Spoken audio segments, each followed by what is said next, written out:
Hello dear students, हम देख रहे हैं झारखंड के लिए सेट 1 आपका model set English core 11th class का। और आपके 5 सेट्स मैं डालूंगा। 5 सेट की चिंता मत करिए, 5 सेट मैं आपको दे दूंगा। 5 सेट को आप पढ़ के बहुत अच्छी तैयारी कर सकते हैं।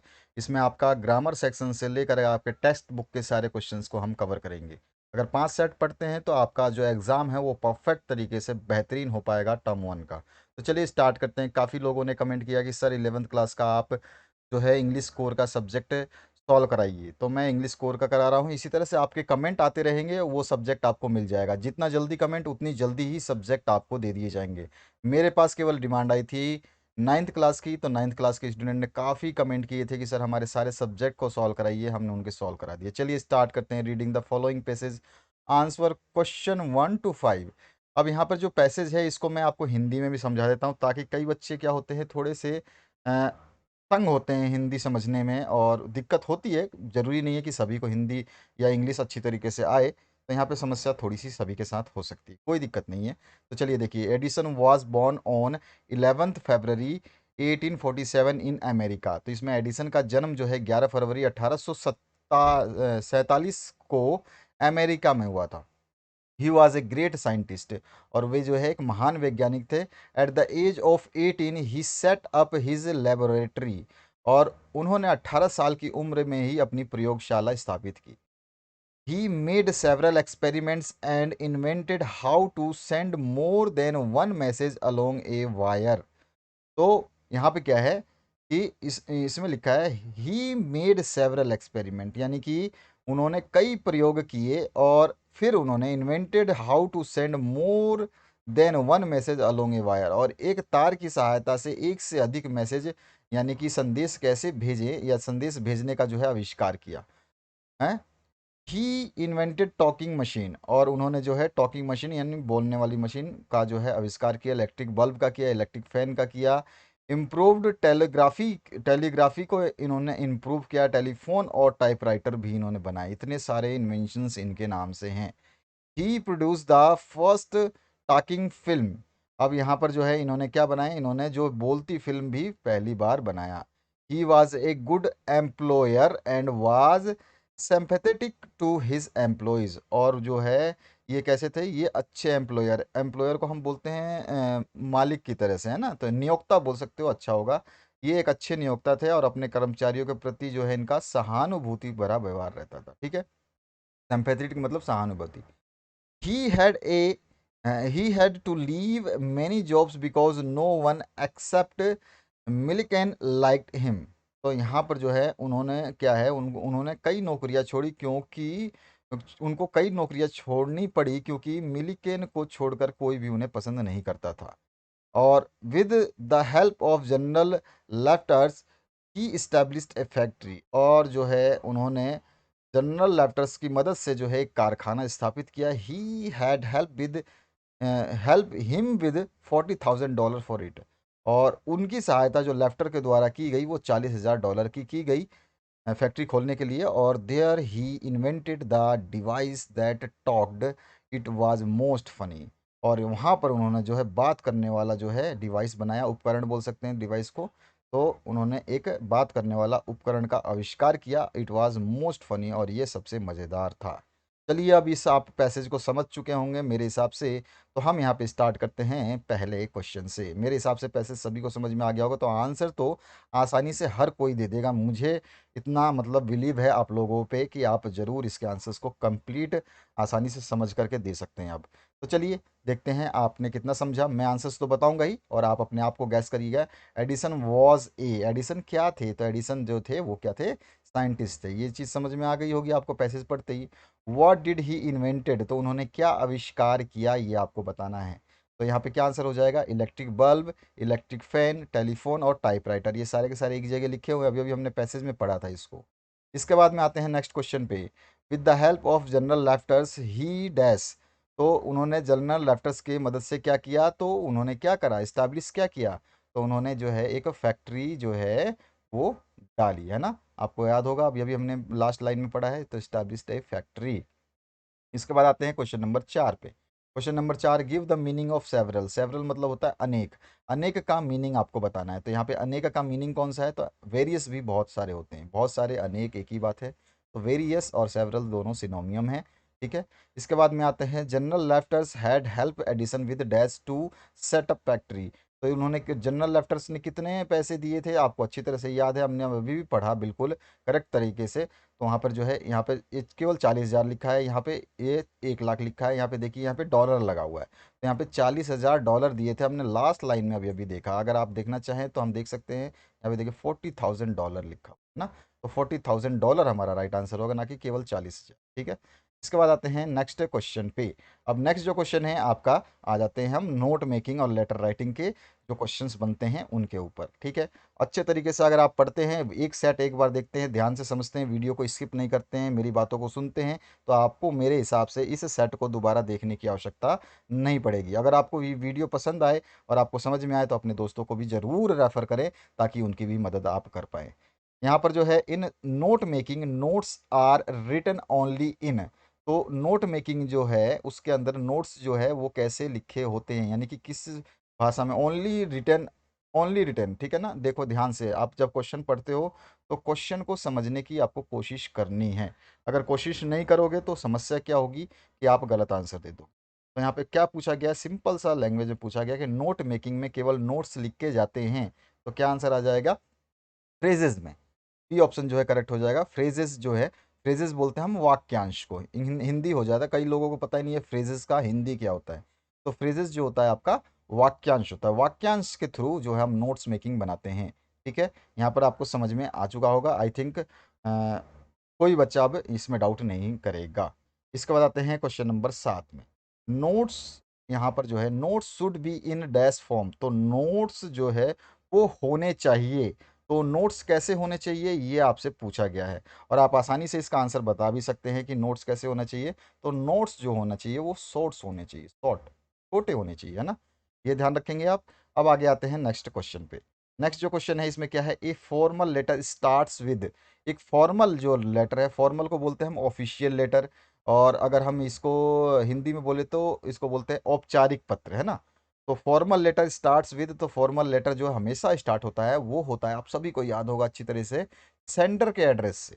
जो भेजने वाला, जो लिखने वाला है उस पत्र को, उसके एड्रेस से शुरू होगा, और उसके एड्रेस के नीचे फिर डेट आएगा। डेट के बाद में रिसीवर का एड्रेस, जिसको हम भेज रहे हैं उसका एड्रेस आएगा, और उसके बाद में सब्जेक्ट आता है। अगर आप कोई भी लेटर उठाओगे तो आपको फॉर्मल लेटर का यही फॉर्म मिलेगा, सबसे पहले सेंडर का एड्रेस, उसके नीचे डेट।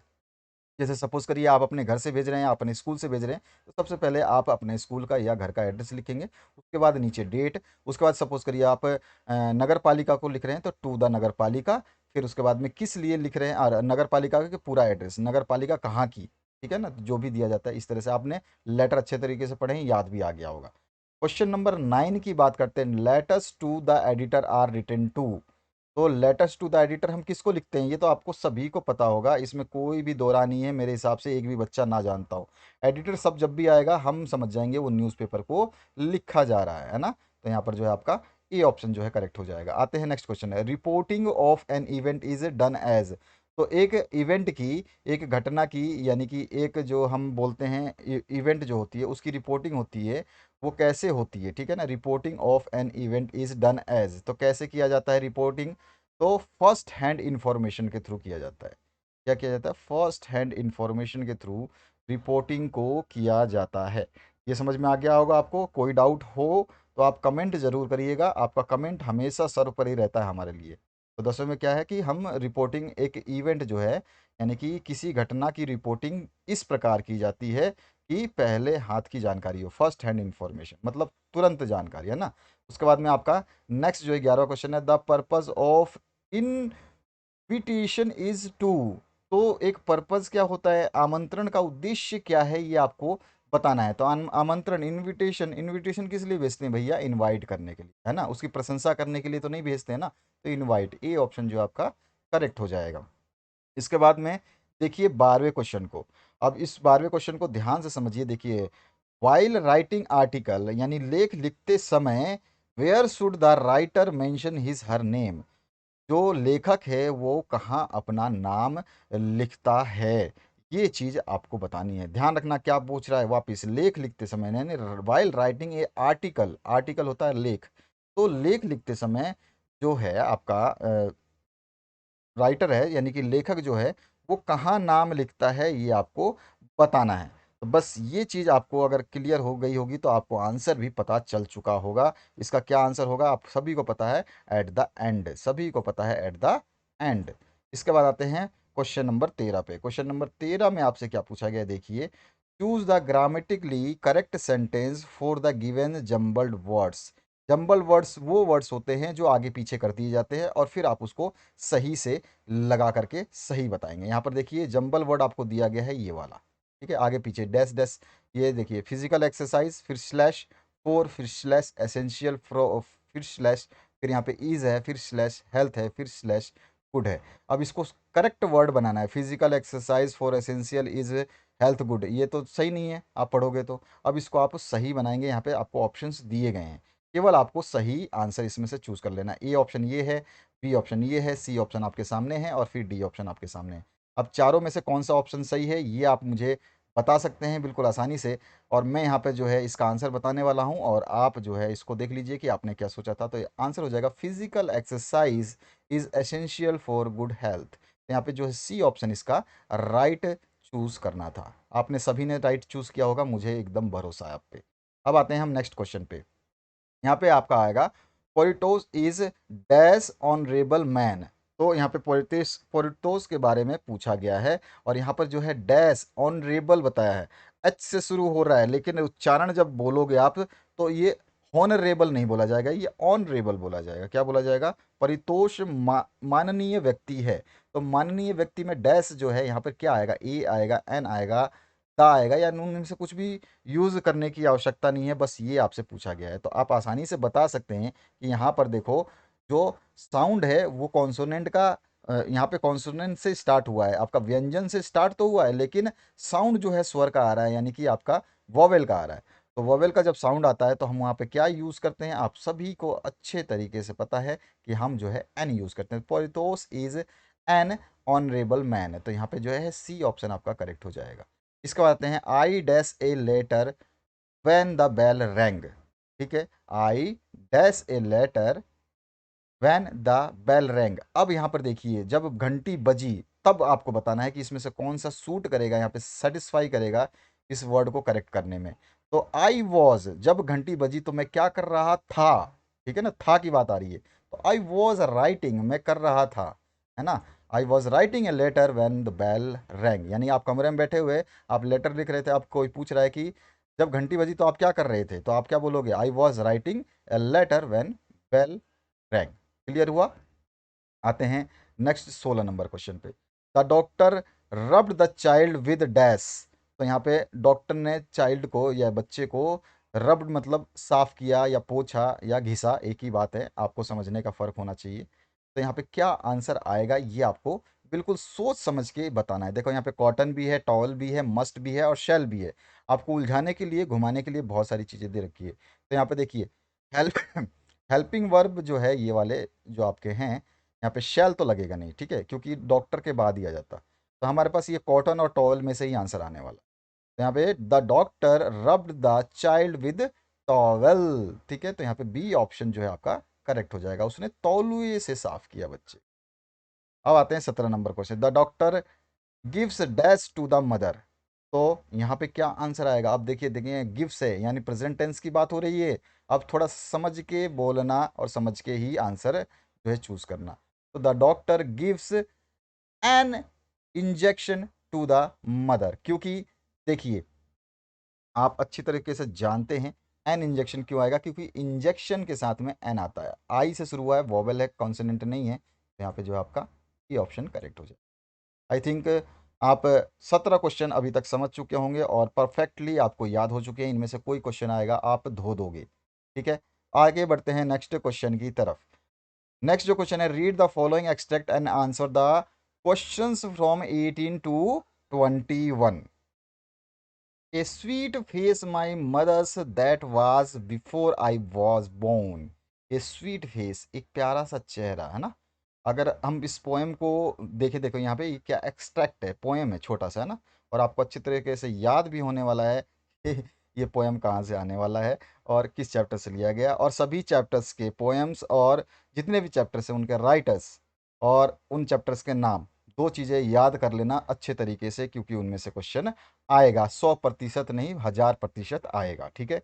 तो राइटर्स के नाम और पोएम के नाम आपको याद होने चाहिए कि ये पोएम है तो उसका राइटर ये है, और ये पोएम कौन से चैप्टर का है, चैप्टर का नाम भी आपको पता होना चाहिए। ऑप्शंस तो आपको मिलेंगे जैसे यहाँ पे ऑप्शंस दिए गए हैं, लेकिन लेकिन आपको ऑप्शन पे टिक जब भी करोगे ना, या आप ओएमआर सीट में जब भी भरोगे जब आपको उसका आंसर पता होगा। तुक्का मारना बेवकूफ़ी होती है, क्योंकि इसमें नंबर नहीं मिलते हैं, अगर गलत हो जाएगा तो सीधे नंबर कट जाएंगे। तो इसलिए अपने आप पे बिलीव करिए और आराम से याद करिए, और आपके लिए तो फ़ायदा है, बोर्ड ने कम से कम आपका टर्म वन अलग और टर्म टू अलग लेने का सोचा है। हालांकि 10वीं और 12वीं के बच्चों को जब मैंने अभी एग्ज़ाम की प्रिपरेशन कराई और जो क्वेश्चंस दिए वो सारे आए, जो क्वेश्चंस दिए आप चाहें तो अभी 12th क्लास का कोई भी पेपर उठा के देखिए और उसमें कमेंट देखिए, कमेंट में लिखा होगा कि हाँ सर आपने जो बताया था वही आया। तो हम जब बताते हैं तो ये नहीं कह रहे कि आएगा ही आएगा, लेकिन हमारी पूरी कोशिश रहती है कि हम वो चीज़ बताएं जो आना चाहिए। चलिए अब हम देखते हैं, ये स्वीट फेस है my mother's that was before I was born, ये तो बिल्कुल सिंपल वर्ड है, इनका तो हिंदी आपको पता है। एंड द सी, सी भी पता है आपको, समुद्र होता है। Which appears to have change less, और जो है कम बदला हुआ लगता है। वॉज देयर ट्रेवली ट्रांजिजेंट फीड, अभी ट्रेवली मतलब होता है आपका भयानक, है ना, बोलते हैं टेरेबली, भयानक होता है। और ये ट्रांजिएंट मतलब होता है, ट्रांजिएंट मतलब क्षणिक, थोड़े समय के लिए, ठीक है। तो यहाँ पर जो है क्षणिक पैर धोए, है ना, बस वो लहर आई और उन्होंने वॉश किए, इस तरह से ये लाइनें लिखी है। चलिए 18 नंबर क्वेश्चन को समझिए, उसके बाद में हम जो है इसके आंसर्स को करेंगे। यहाँ पर 18 नंबर क्वेश्चन है, the sweet face the photograph shown was, तो यहाँ पे जो है तस्वीर में दिखाया गया प्यारा चेहरा जो है वो था, तो किसका था, ये आपसे क्वेश्चन में का आंसर जो है पूछा गया। तो ये आप आंसर आसानी से आप समझ सकते होंगे और दे भी सकते हैं कि वो था नरेटर्स की मदर का, अभी मदर की बात हो रही है बिल्कुल, तो हम यहाँ पे जो है सी ऑप्शन करेक्ट कर देंगे। इसके बाद आते हैं नेक्स्ट क्वेश्चन की तरफ। Question number 19, the photograph was taken when, तो तस्वीर ली गई थी कब, तो यहाँ पर जो है आ जाएगा आपका आंसर, जब the narrator was not even born, जब जो है कवि, नरेटर मतलब होता है, आपको कई लोगों को तो नरेटर नरेटर लिखते तो हैं, लेकिन नरेटर क्या होता है, कवि, जो लेखक है जो कवि है उसकी बात होती है नरेटर।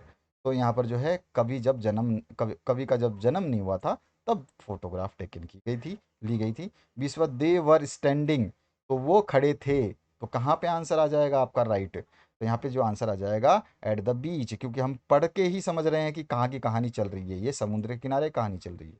और द वर्ल्ड ट्रांजिट सोर्स, अब मैंने अभी अभी आपको बताया था, तो क्या होता है ट्रांजिट मतलब, तो देयर मोमेंट्री और एम्पेरल लाइफ, ठीक है, बहुत ही मतलब क्षणिक जो है वो लाइफ की बात हो रही है।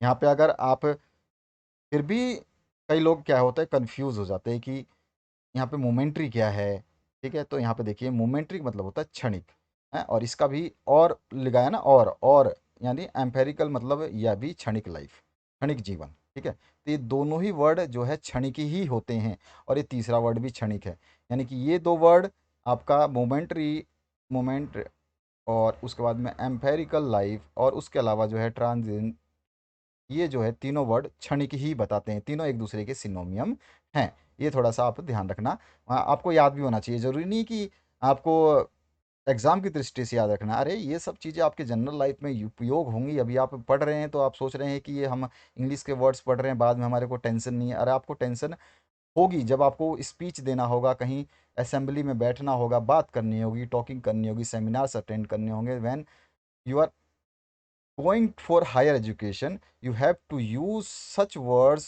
that are you are studying now, ठीक है। तो अभी के जो पढ़े हुए वर्ड्स हैं वो आपको बाद में भी काम आएंगे, ठीक है, हायर स्टडी में भी आपको देखने को मिलेगा। अगले क्वेश्चन की बात करें 22वां, which month of the year has been mentioned in the poem the laburnum top, तो यहाँ पर जो है क्या पूछा गया है, वर्ष के किस महीने का इसमें उल्लेख किया गया है, और कविता कौन सी है, लेबर्न टॉप में, ठीक है। तो यहाँ पर कौन सा आंसर आपका सही हो जाएगा, आपको बिल्कुल सही आंसर ही बताने हैं, आपको गलत बिल्कुल भी नहीं देना ही नहीं है, आपकी जिम्मेदारी है कि आपको गलत नहीं करना है, ठीक है। बाकी मैं आपको हर चीज़ बताऊंगा।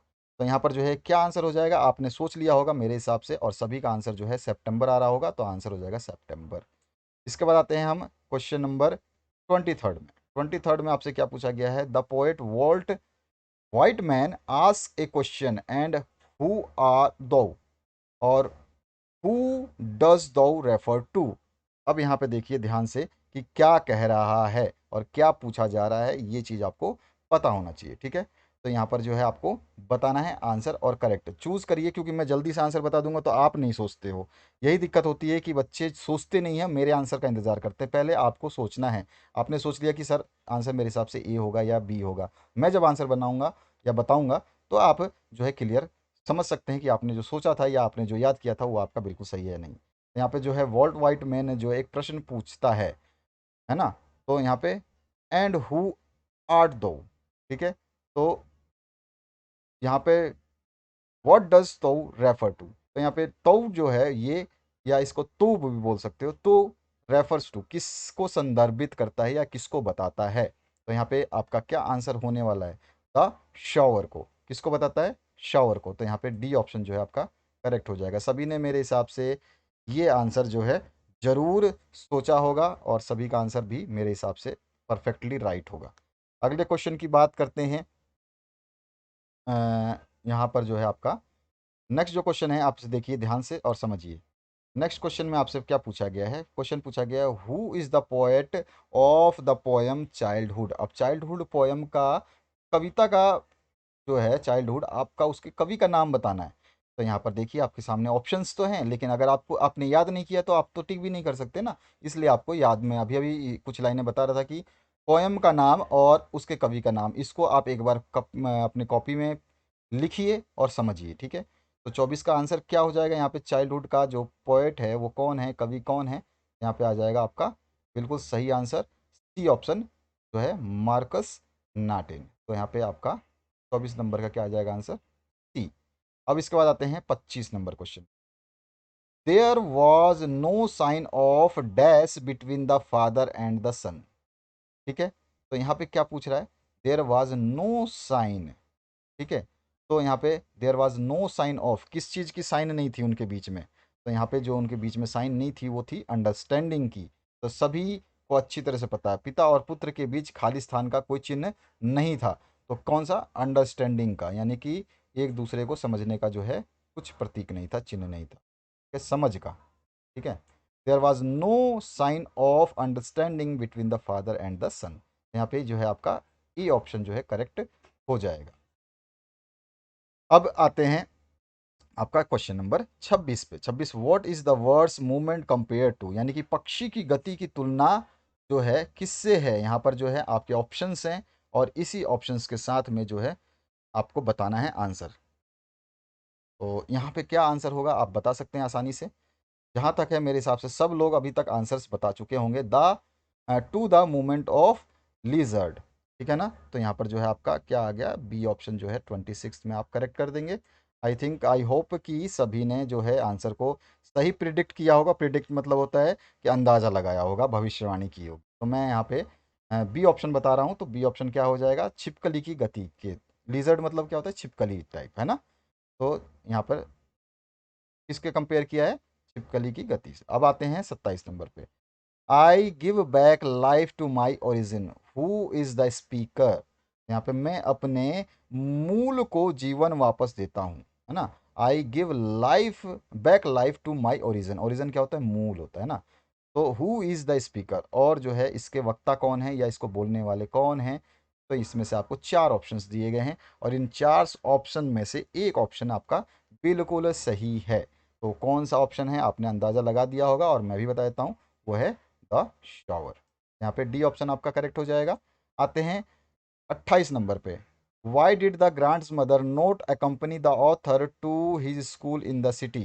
तो यहाँ पे ग्रांड मदर यानी कि दादी जो है वो साथ में क्यों नहीं गई, है ना। शहर में जो स्कूल के लिए लेखक के साथ दादी क्यों नहीं गई, ये आपको बताना है। तो आंसर तो आप आसानी से अब बता सकते हो। मेरे हिसाब से तो अब हर कोई भी आंसर बता सकता है। पढ़ते ही क्वेश्चन अगर समझ में आ जाए तो आसानी से आंसर्स बता देते। The author now went to school in a motor bus, ठीक है ना। जो कवि है वो मोटर बस के द्वारा जो है स्कूल गया, इसलिए जो है क्यों नहीं गई। समझ में आ गया आपको। 28वें का आंसर क्या हो जाएगा, आपका हो जाएगा बी ऑप्शन। अब आते हैं 29 नंबर क्वेश्चन पे। 29 नंबर देखिए ध्यान से। What did the sparrows do when the dead body of the grand mother was carried of. तो यहाँ पर स्पैरो यानी कि जो स्पैरो को हम क्या बोलते हैं, इसको बोलते हैं हम गौरैया, है ना। गौरैया ही बोलते हैं, ठीक है। तो जब दादी की लाश को उठा कर ले जाया गया तो गौरैया ने क्या किया। यहाँ पे क्या आंसर हो जाएगा, दे फ्लू अवे क्वाइटली, है ना। वो क्या हो गई कि वे चुपचाप उड़ गईं। तो यहाँ पे जो है आपका सी ऑप्शन जो है करेक्ट हो जाएगा। 29 का आपका आंसर क्या हो जाएगा, सी। सभी ने करेक्ट किया होगा मेरे हिसाब से। आते हैं नेक्स्ट क्वेश्चन की तरफ। 30 number, what was the name of the boat which the author had built for his voyage.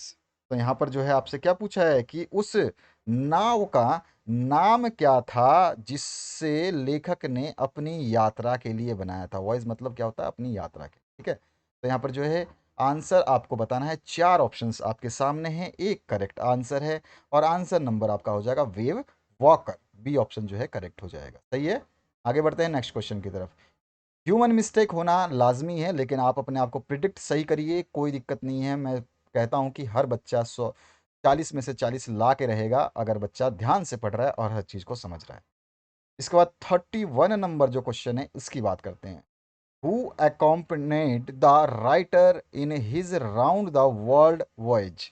तो यहाँ पर जो है क्या पूछा गया है, यहाँ पर पूछा क्या गया है, सिंपली पूछा गया है कि लेखक के साथ कौन यात्रा पर था अराउंड द वर्ल्ड। तो यहाँ पर जो है 31 का क्या आंसर हो जाएगा भैया। तो यहाँ पर जो आंसर हो जाएगा, यहाँ पर डॉटर थी। तो याद आएगा, यस थी तो सही, डॉटर तो थी। और उसके अलावा वाइफ थी, यस थी। सन था, यस थे। तो ऑल ऑफ दीज थ्री, ये तीनों थे भैया। तो डी ऑप्शन जो है करेक्ट हो जाएगा, राइट हो गया। अब आते हैं हम नेक्स्ट क्वेश्चन की तरफ। Question number 32, the place where Egyptian kings were buried is known as. तो यहाँ पर जो है आपको प्लेस का नाम बताना है। और ध्यान रखना है, जब भी आप प्रिडिक्ट करें क्वेश्चन को पहले समझें कि यहाँ पे क्या कह रहा है। अगर आप कभी भी क्वेश्चन को अधूरा समझेंगे तो आंसर हमेशा गलत हो जाएगा। मैं भी कभी कभार जब क्वेश्चन सॉल्व करता हूँ और किसी क्वेश्चन को भी अगर मैं मिस्टेकली पढ़ लेता हूँ या उस समय कहीं ध्यान चला जाता है तो अचानक से उस क्वेश्चन का आंसर जो है गलत हो जाता है, क्योंकि वहाँ पर माइंड आपका डाइवर्ट हो जाता है। तो माइंड को डाइवर्ट नहीं करना है, माइंड को आपको कंसंट्रेट करना है, ठीक है। तो यहाँ पर जो है आपसे क्या पूछा गया पहले तो ये समझिए, उसके बाद में आपको आंसर देना है। तो यहाँ पर पूछा क्या गया है, देखिए, the place where Egyptian kings were buried in buried is known as. तो यहाँ पर पूछा क्या गया है कि आपका जो वह स्थान जहाँ पर जो है राजाओं को दफनाया जाता है या गया था वो क्या कहलाता है। अब समझ में आ गया होगा आपको। तो यहाँ पर जो है इसका आंसर क्या हो जाएगा, तो आंसर हो जाएगा valley of kings. C option जो है करेक्ट हो जाएगा। आई थिंक अभी आपको आसानी से समझ में आ रहा होगा। देखिए एक बार हिंदी में समझ जाएंगे ना तो दोबारा आपको टेंशन नहीं होगी। अगर आप इंग्लिश में रटने की कोशिश करेंगे तो समस्या आपको ही होगी, मुझे नहीं होगी। अगला जो क्वेश्चन है इसमें क्या, who created the rock garden of Chandigarh. तो यहाँ क्या पूछा है, चंडीगढ़ के रॉक गार्डन का निर्माण किसने किया। तो यहाँ पर आपको ऑप्शन बताने हैं और ऑप्शन आपके सामने हैं, आप चूज करके बिल्कुल सही आंसर बता दीजिए। आंसर तो आप सभी ने गैस कर लिया होगा मेरे हिसाब से, कौन है, बिल्कुल सही, नेकचंद। यहाँ पर आपका सी ऑप्शन करेक्ट हो जाएगा। मेरे हिसाब से सभी ने, जो बच्चे इस वीडियो को देख रहे हैं सभी ने अभी तक 33 क्वेश्चंस के राइट आंसर्स चूज किए होंगे, जहां तक मेरा विश्वास है। 34 नंबर क्वेश्चन की बात करते हैं। 34 नंबर में मिली सेंड्स टोप्लो टू। तो मिली ने टोप्लो को भेजा, तो कहाँ भेजा ये आपको आंसर बताना है। तो उसने भेजा केमिस्ट के पास, है ना, बिल्कुल सही है आंसर। तो ये आंसर हो गया आपका राइट। आते हैं 35 नंबर पे, व्हाट इज गा। यहाँ पे देखिए, जब आप क्वेश्चन को कभी भी कंप्लीट करते हैं तो हमेशा जो है एक बार रीवेरीफाई करें। जैसे सपोज करिए कि मिली सेंड्स टॉपलो टू डैश, अब मैंने केमिस्ट पे टिक तो कर दिया, लेकिन एक बार जब मैं अगले क्वेश्चन पे मूव कर रहा हूँ तो one time I have to verify that I was correct और रॉन्ग, मैं सही था या गलत था, यानी कि आपकी बात कर रहा हूँ या मेरी बात कर रहा हूँ। ये जरूर करिए क्योंकि एग्जाम में एक बार लिख दिया वो हो जाएगा आपका परमानेंट, वहाँ पे आप गलती नहीं कर सकते, तो ये चीज़ आपको ध्यान रखनी है। 35 है, what is Gangadhar Pant Gaitonde A professor of. तो यहाँ पर पूछा क्या गया है कि गंगाधर पंत गायतोंडे किसके प्रोफेसर हैं। यहाँ पे क्या आंसर हो जाएगा, तो सभी को आंसर याद होगा, वो जो है किसके प्रोफेसर हैं, तो यहाँ पे आंसर आ जाएगा हमारा सी ऑप्शन, हिस्ट्री। इसके बाद 36 नंबर जो क्वेश्चन है, name the author of the lesson silk road. तो यहाँ पूछा क्या गया, सिल्क रोड पाठ के जो लेखक का नाम आपको बताना है। तो यहाँ पे क्या आंसर हो जाएगा आपका, तो राइट आंसर जो हो जाएगा निक मिडेल्टन। ठीक है, तो यहाँ पर जो आपका कौन सा आंसर आ जाएगा, बी ऑप्शन जो है करेक्ट हो जाएगा। अगला जो क्वेश्चन है उसकी बात करते हैं।